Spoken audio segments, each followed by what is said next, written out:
এখনো হয় নাই, হয় নাই, হয় নাই, হয় নাই, হয় নাই। লক করতে হবে, লক করতে হবে, লক করতে হবে। লক না করলেও বুঝবে না যে এই অন্ধকার হয়ে গেছে। এখন এখন অন্ধকার হয়ে গেছে, উনি তো বুঝেই নাই ওইখানে একটা সুইচ আছে, ওই সুইচটাতে একটা চিপ মারতে হবে। চিপ মারলেই তো তারপরে এই অন্ধকার ঢেকে গেল। এটাই সেই টয়লেট। প্রিয় বন্ধুরা, জাপানে আপনি কিন্তু সে যে ভেতরে, সে ভেতর থেকে কিন্তু দেখতে পাবে, সে ভেতর থেকে দেখতে পাবে।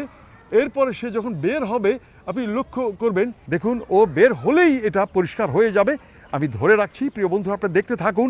এটা একটা toilet, public toilet, public toilet. দেখুন ওখানের ভেতরে এখনও লোক আছে। ওটা আউট অফ অর্ডার।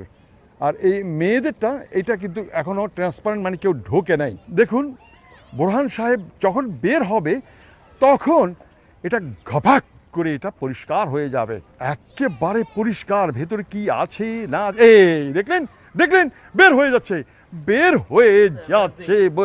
এবার তুমি যাও দাদা, তুমি যাও, ঢুকো ঢুকো ঢুকো, ঢুকে যাচ্ছে, সে ঢুকে যাচ্ছে। দেখুন এই চাবি দেওয়ার সাথে সাথে এটা অন্ধকার হয়ে যাবে, ঘাপাক অন্ধকার হয়ে গেল। দেখতে পেলেন একদম ট্রান্সপারেন্ট একটা গ্লাস, ট্রান্সপারেন্ট গ্লাস কীভাবে কভার আপ হয়ে গেল, একদম কভার হয়ে গেল। ভেতরে তিনি কি টয়লেটে বড়টা করছেন না ছোটটা করছেন কিছুই আমরা বুঝতে পারছি না। জাপানের আধুনিক প্রযুক্তির একটি নিদর্শন এই সেই পাবলিক টয়লেট। এবার বনি আমিন ঢুকবে, বনি আমিন ঢুকবে, বনি আমিন ঢুকে গেল, ঢুকে গেল, ঢুকে গেল। That's it, Boni Amin. এবার এটাকে আমি এবার অন্ধকার হয়ে গেল, অন্ধকার হয়ে গেল। এই সেই টয়লেট। এটা যখন ভেতরে, সরি আমি এটা ভুল বলেছিলাম, ভেতরে লোক থাকলে সেটা সে বাইরেও দেখতে পারবে না, আবার বাইরের লোকও তাকে দেখতে পারবে না।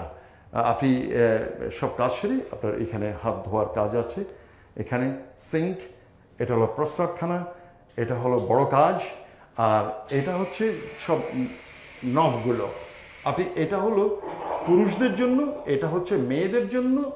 আর এটা হচ্ছে যে আপনার পেছনটা যখন আপনি জল মেরে দেবেন না, জল মারার পরে জলটা এবার হাওয়া দিবেন, ব্যাপক হাওয়া, আমার পেছন দিয়ে ব্যাপক হাওয়া।